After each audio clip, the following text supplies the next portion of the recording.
Okay, so here we're back. It is about 20 after 10 Eastern, and I'm going to try and get as much of this done as possible. That's kind of going to depend on my phone's battery and how tired I get and how fast I can work. So this is the continuation from my earlier video, which was Stitched Together. I renamed it Part 1.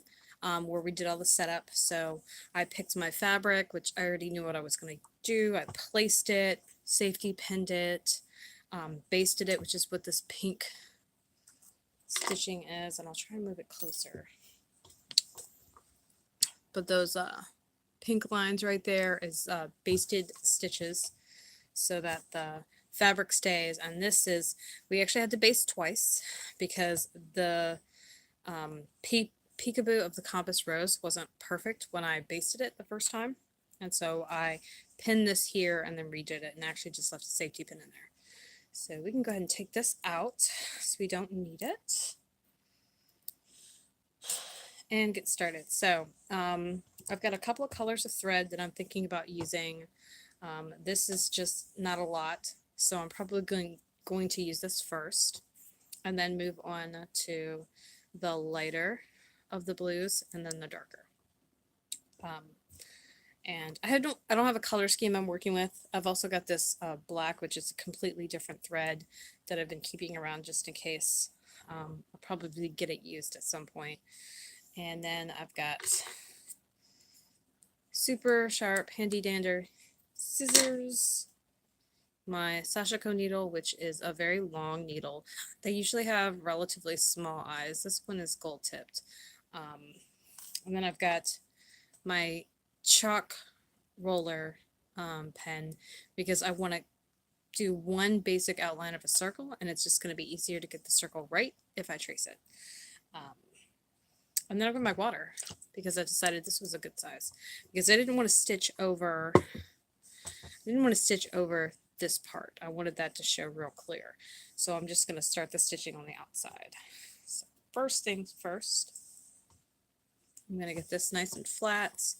Ideally, I would have ironed these, but I literally just had these on, and so they're super wrinkled, and that's just how it is. I'm going to move this over a smidge so my water bottle doesn't hit it. And if you're going to use anything like this, whether it is a marking pen or a pencil or chalk or anything, do the smart thing, test it on a small amount of fabric, and make sure it comes off. While the stuff is usually supposed to come off, with a little bit of abrasion or a little bit of water or whatever, sometimes some fabrics it won't come off, and so you don't want to have some weird colored line on your fabric because you can't get it off. So that is just the smart thing to do. Now, I don't need this to be perfect, so this is really a rough outline, and I'm only going to make the one.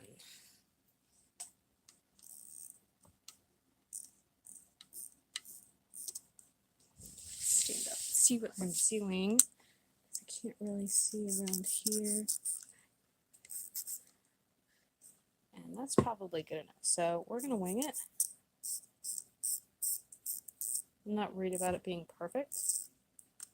I just want it to be the general circle shape. Because the honest truth is, when I go and stitch this, and I'm not going to stitch on the line. Like, I already know that I'm not capable of doing that well. So, all right, sorry about that. We almost had a super catastrophe. I decided to move my chair up while it was under my desk. So, yay, crisis averted. That could have been very bad. All right. So, first things first. I think I want to do this outline in black. So I'll go ahead and use this stuff. This is crochet thread. And I don't think, I'm not gonna do 2 strands. I'll do 1 for this. And let's see if I can get it apart from itself.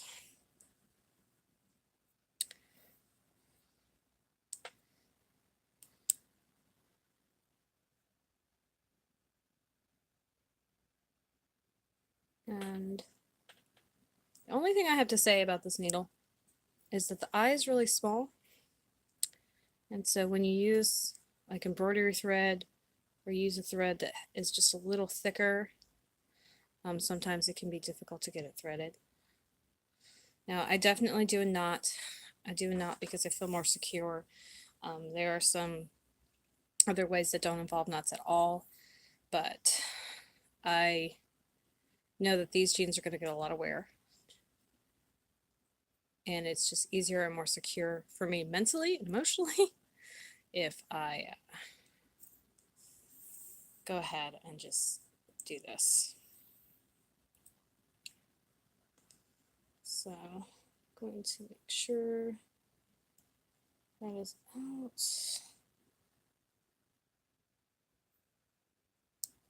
And that was called a quilter's knot.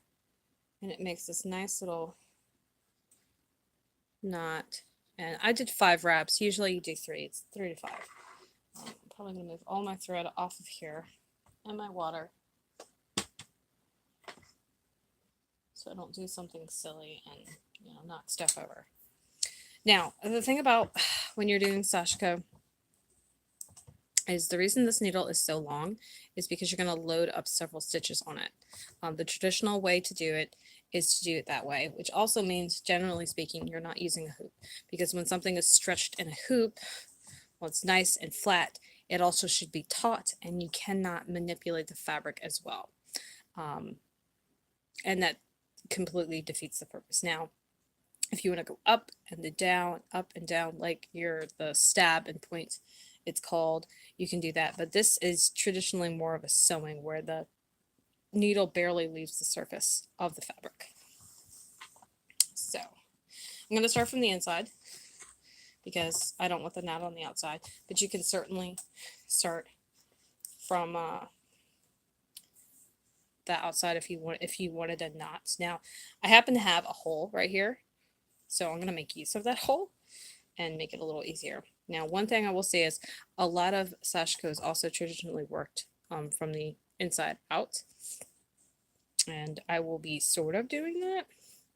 I'm trying to decide on exactly where in the circle I'm going to start. So whenever I do this, I always pull the first all the way through this top right here. And then I get to sewing. Now, one other thing is when you're pulling this, don't pull this thread too tight. The reality of clothing is it wears and it stretches out, and if you pull the stitches super tight, they're just going to pop through, especially if you're working with something that's been worn down or will be. So I'm going to decide that I want my stitches about this length.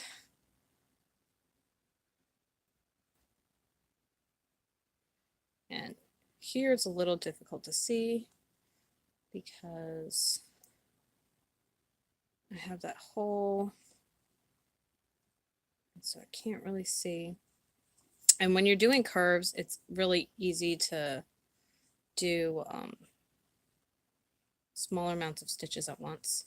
I don't actually know where my thimble is. There's a special thimble that goes right here. There's a middle piece, and that's super helpful because you want to push the needle through the fabric, and jabbing yourself in the hand with it's not fun. So those stitches are about even, so that's good.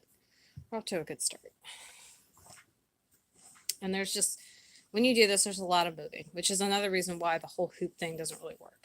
Now I'm gonna kind of hold this over my hand and use my hand as a way to kind of keep this here,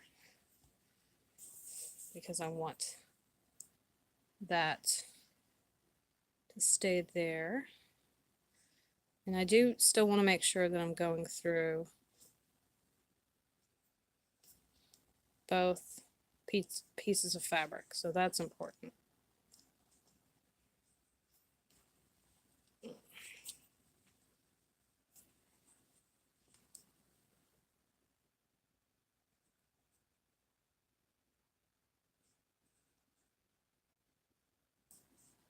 And the goal is for, all the stitches to be about the same, but you could certainly make it a design element if you didn't want to do that, or just if you had trouble doing that. It's also an option. I do tend to take a bit of a non-traditional approach. I like to learn things as close to tradition as possible and then improvise on them once I feel comfortable, but also once I've just got some understanding. So you see there's a little puckering here. So what I'm going to do is I'm going to pull that knot a little bit.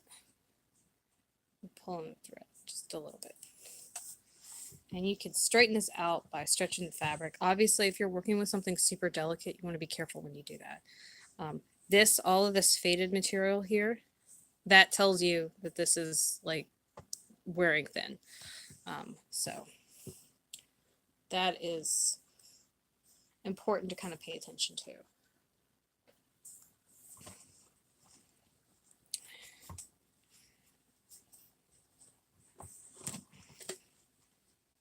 And so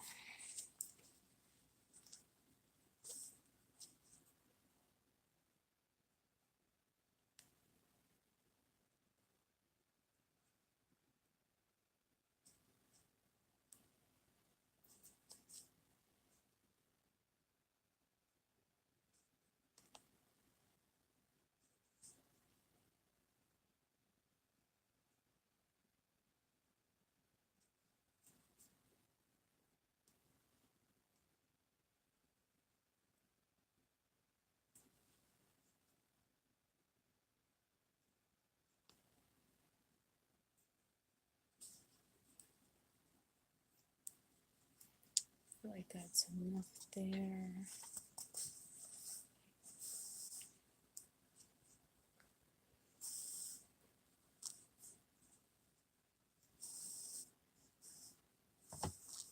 And just for reference, jeans are made of cotton, although there's some spandex in here because most modern jeans have spandex in here, which is part of why they're actually wearing down so quickly and basically falling apart.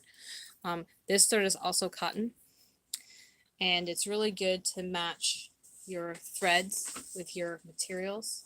They will play nicer together, and they will wear better than if you were to just kind of put whatever thread. It certainly works from a decorative standpoint, but sashiko originally is a very functional art form, and it's turned into an art form more and more because that's how that goes. But it's impractical sometimes to put certain things together. Okay, so I didn't load as many because I'm coming to the end of the circle, and I'm trying to decide what I'm going to do next, whether I want to do another circle, right, or whether I want to do something in the middle. Now, as you can see, this is slightly off. That's fine. So it's not centered. And we're going to call this a little wabi-sabi. It's not perfect. I did try to get it right. It didn't work out that way. No big deal. And just kind of embracing the beauty of it being what it is versus saying, oh, well, it's wrong and I have to redo it. So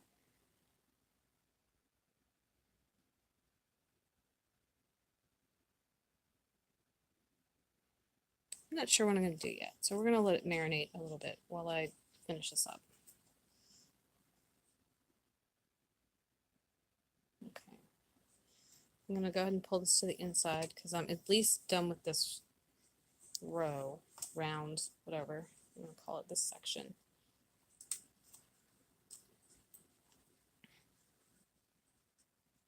Oh, no, I'm not pulling the right thing. Okay, so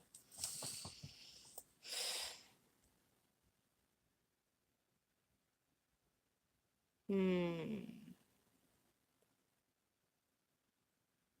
don't know. I think what I'm going to do is I'm going to tie this end off and start into the next color. And I'll just have that length. And so I'm going to go to the inside.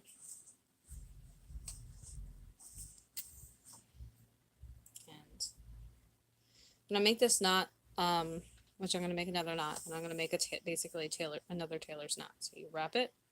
1, 2, 3, and I wrapped it 5 times at the beginning, so I'm going to wrap it 5 times here.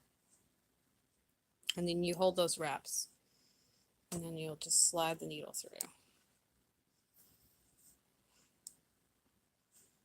Okay, and so you notice that the fabric, the knot is not right on the fabric. It's like a little bit away from where it goes into the fabric. And that is deliberate because you want it to have a little slack, a little space,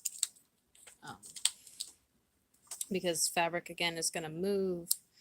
And I leave it like that, and that's good enough. So I'm going to take this off here, set it off to the side, and go with our next one, which already has a knot in it. So all I have to do is thread it, because this was actually, I believe this was on the needle before. This is, I want to say this is one of the last colors that I used. So I'm using embroidery thread. Embroidery thread is not traditional at all. But part of why I'm using it is it's what I have. But also, I noticed that when I use Sashiko thread, right, which is what this is, this was all stitched and it's all worn gone, right?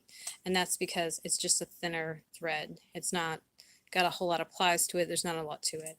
Whereas this, right, is all together. And these were put in shortly, you know, relatively the same time.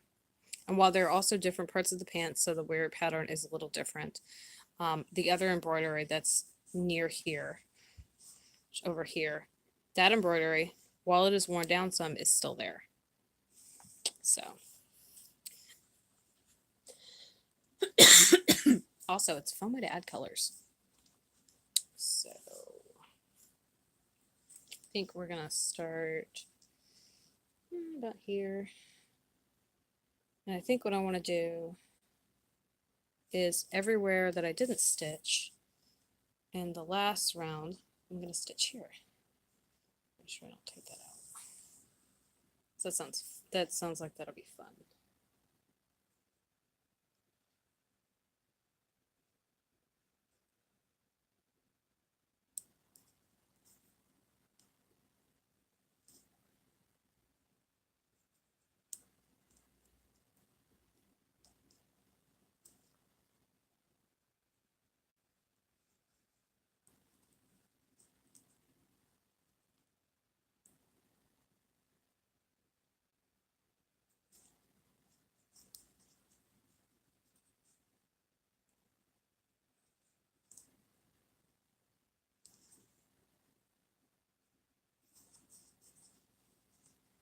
And it's really important when you're sewing in like weird places like this to make sure that you do not sew through anything extra beyond what you're supposed to be sewing through. So sew through the patch, sew through the fabric that's being prepared. Don't sew through the back of your pants or the side of your leg or your own pants. I typically do this on my lap, and so I have to be especially. Now, you see here, I'm leaving this little slack here, and I'm leaving that on purpose. I don't want to pull that all the way because, again,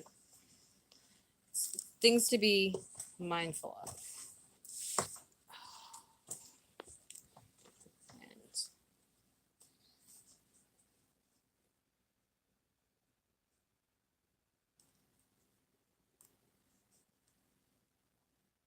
And I am not repairing it with denim. Traditionally, you would use denim or indigo dyed fabric.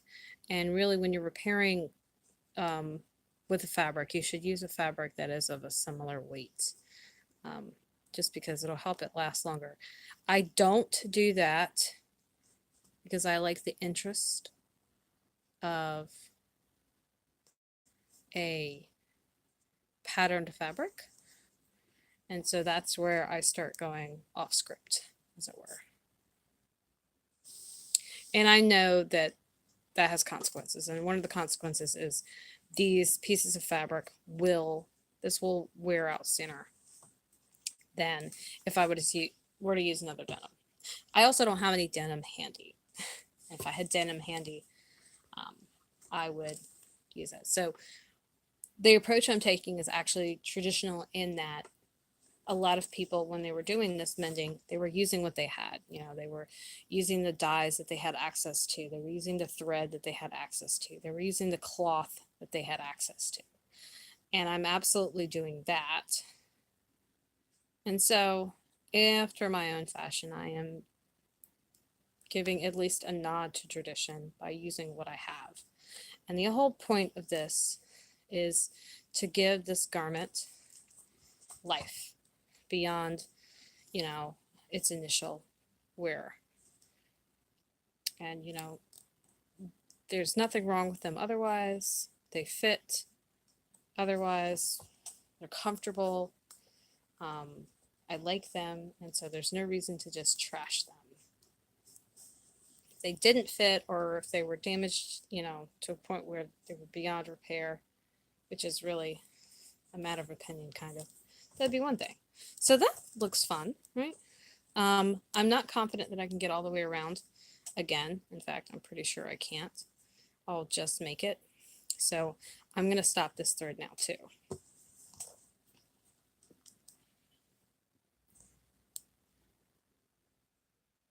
And I'm probably going, this is the pattern I'm going to do. So I'm going to alternate and stagger the stitches out and out and out.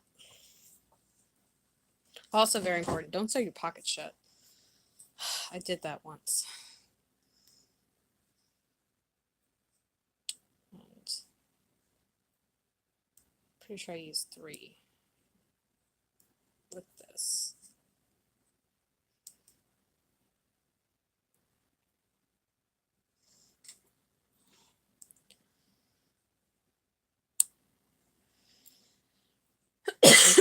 Excuse me. And I try to keep my stitching as no waste as possible.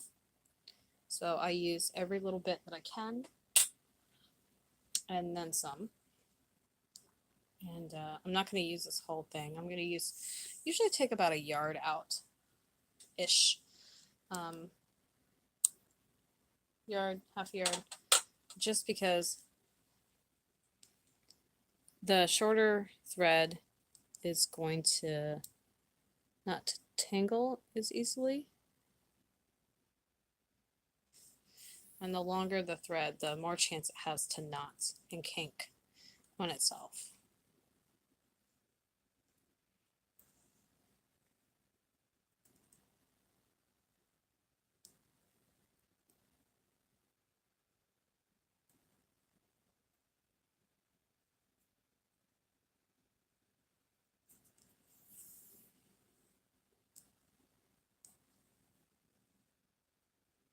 And it's a good idea not to make your knot too close to the end, so you wouldn't want it down here.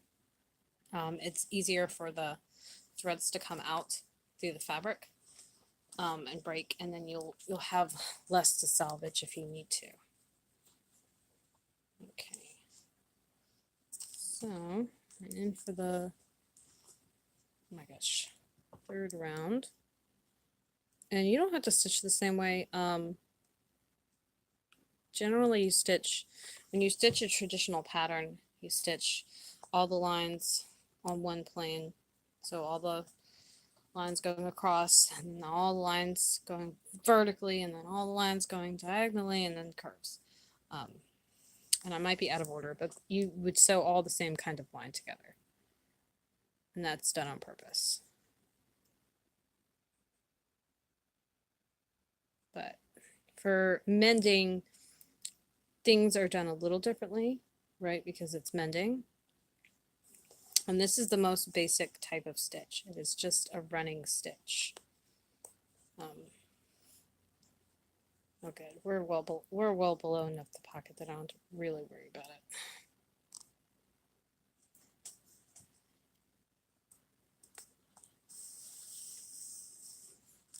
And I think what I might end up doing is getting through this color and one more, and then we'll call it good. I will have done enough that I feel that it makes sense, and then I'll continue, and then I can stitch in a way that's a little more natural to me. Plus, I'll get to watch TV, so, you know, there's that.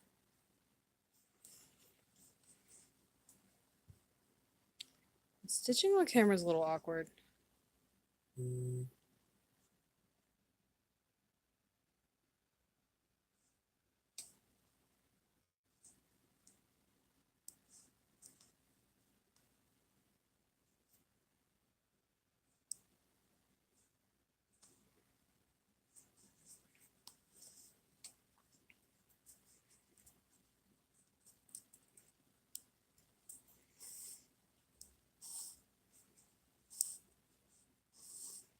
I've only needed to mend these for like weeks. And only because I'm doing my little live stitching. Are you even, is it even getting done? So maybe I should do more mending live, huh? Does it sound good? Yeah. And if you're watching this on Patreon and you have any comments, please, by all means, comment. For those of you who catch this on YouTube, whether you catch it live or the recording, just a little note, it's going to take me a lot longer to get back to you. If you want to expedite hearing from me, I would advise you go over to my Patreon. And after this is uploaded and processed, I will post the link in the description so you can get to it really easily. And all of the posts are public there, so you don't have to be a patron to see them. But if you make a comment, not in the chat, but an actual comment below the video, I'll probably see it. But going over to my Patreon is the best place to find me as far as these videos go.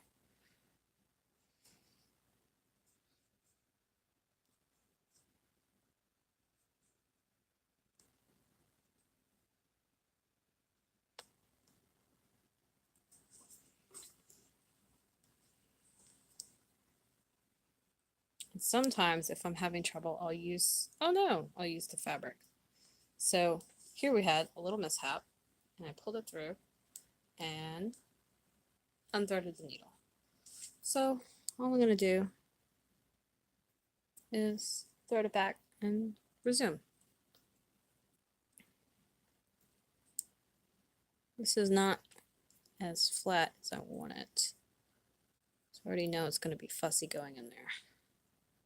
And you can use a needle threader or any little trick that you have to thread your needle.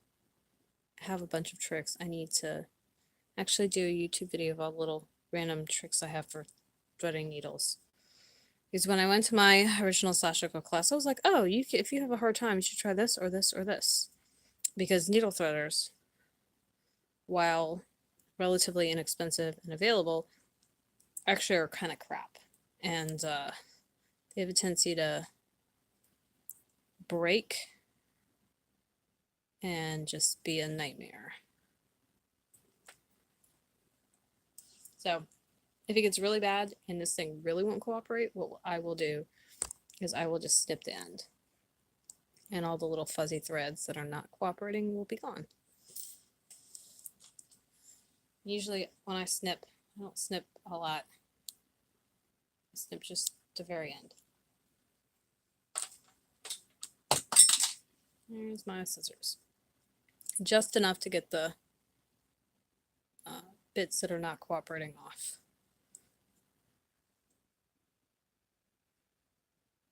This thread is trying to make me look foolish though.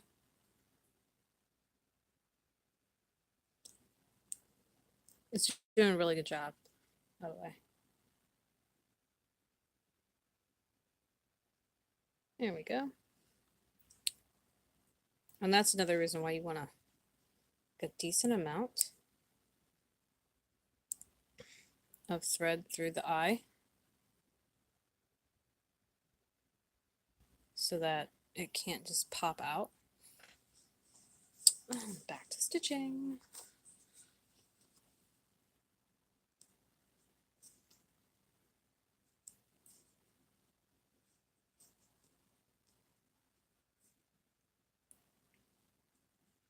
And if you want your stitches nice or neater, there are patterns or templates that you can buy.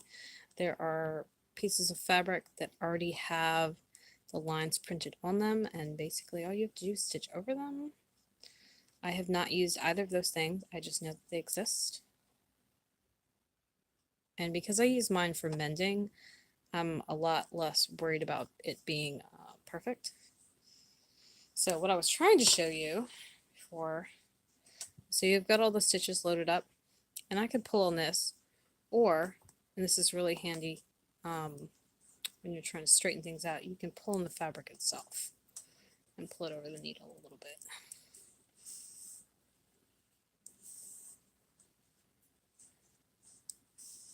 I like how this is looking. I like those three colors together. I might continue and get some other colors. I don't know how much more blue I have though. I think I have a lot.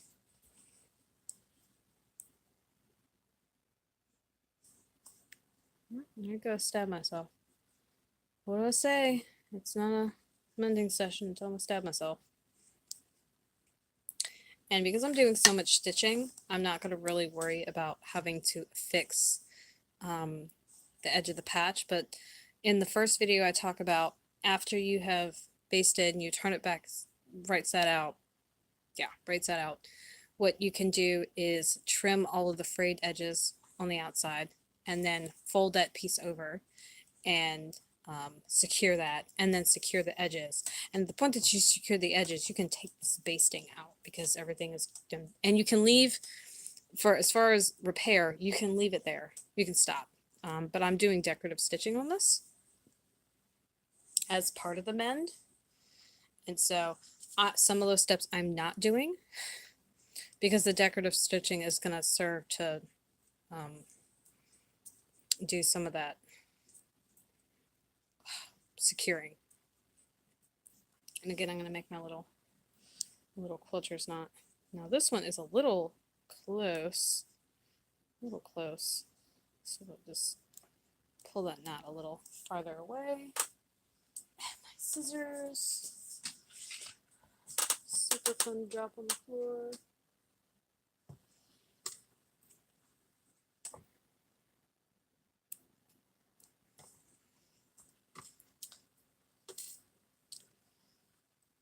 So we're going to do one more color, and I'm going to call it a day with this. Oh gracious, I might got this all.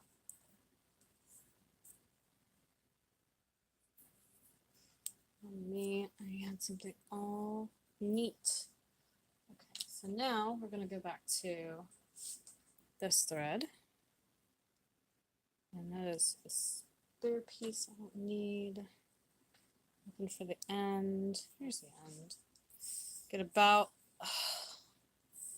yard, half a yard, whatever. Half a yard is still good. Half a yard's 18 inches. So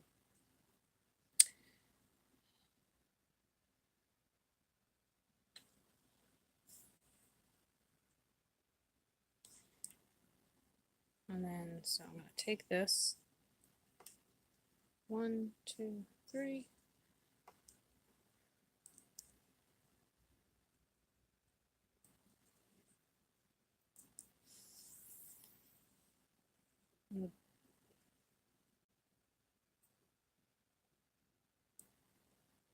And that's what it looks like.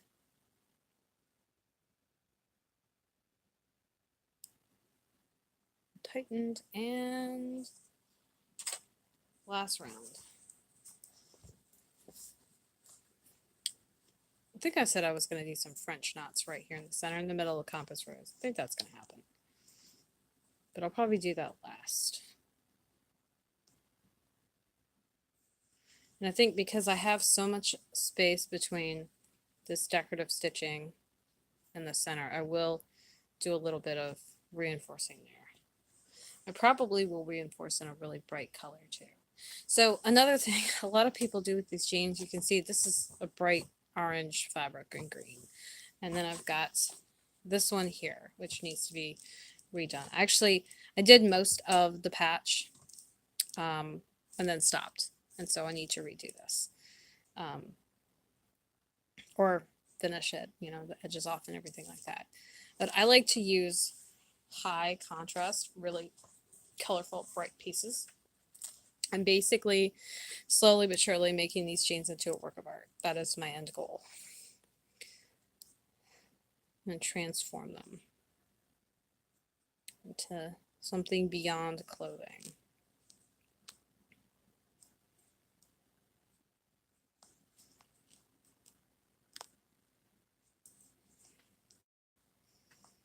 Oops, did it again.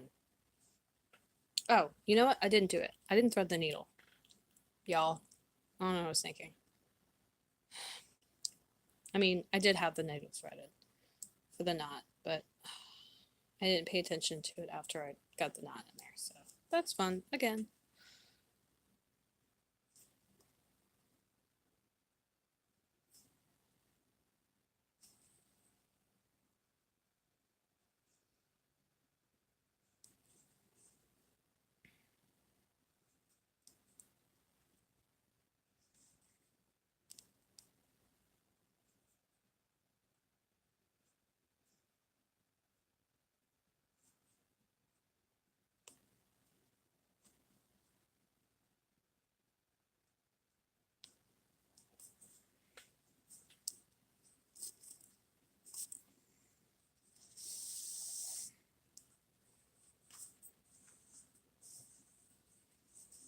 I might have to find some white thread now because while this is not white, it's actually kind of a pearl silver color.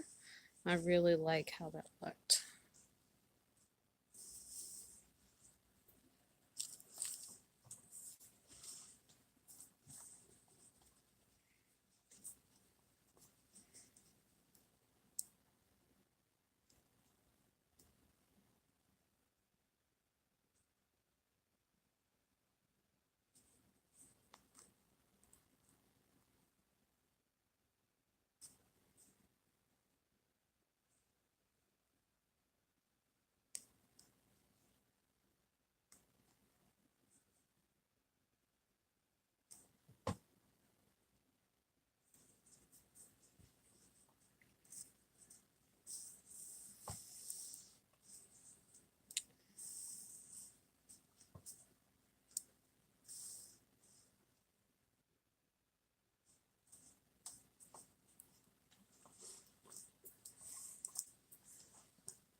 Okay, to the knee hole.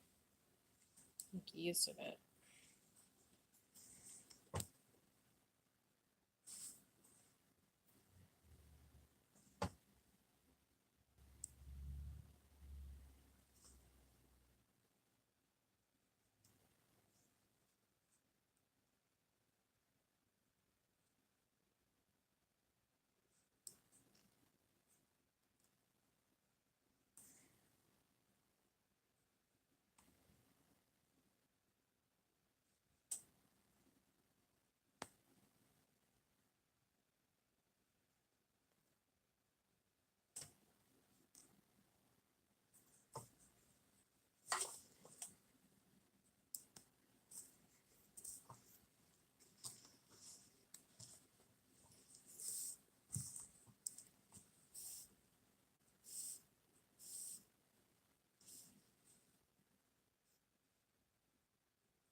All right, so we come to the end.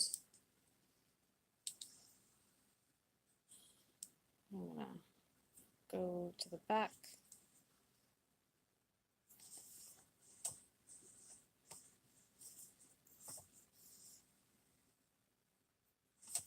Make sure again that I don't want to stretch this out, so I'm going to make the knot a little away from the fabric.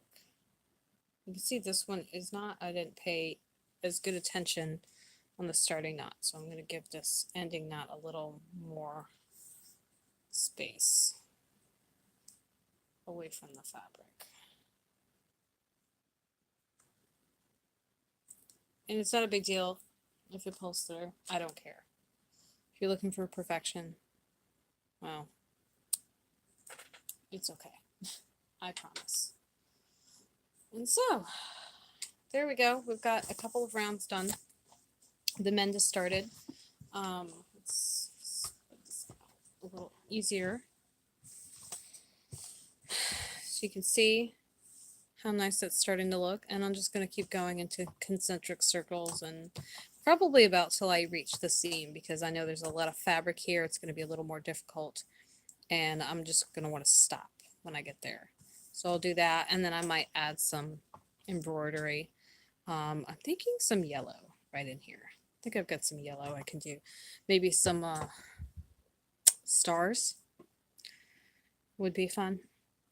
And then possibly some embroidery right in there. And then securing this. And then I might secure the very outside of this patch with this black, or maybe a blue. We'll see. So I hope this was informative and you got to see. As you can see, you know, the better part of this video is like 30-40 minutes of me stitching, and this is what I got done, right? There was some explaining and setting up in the beginning, of course, but at least 30 minutes of this is just stitching. And so that's, I mean, that's the commitment we're talking about. And like I said, this is part of the slow fashion movement. People are doing sashiko more. It's been around Japan for like an just whoa amount of years, to the point where it's not super clear when it started. But there's definitely some very, very old pieces. And it's just a way to keep your clothes a little longer, right? And yeah, until these things don't fit, we're good, right? So enjoy, happy stitching. If you have any questions, please comment below. If you're watching this on Patreon, absolutely comment. I'd love to hear from you. Have you done this? What do you think of this? Would you do this? Or do you do other things to mend your clothes? So, toodles!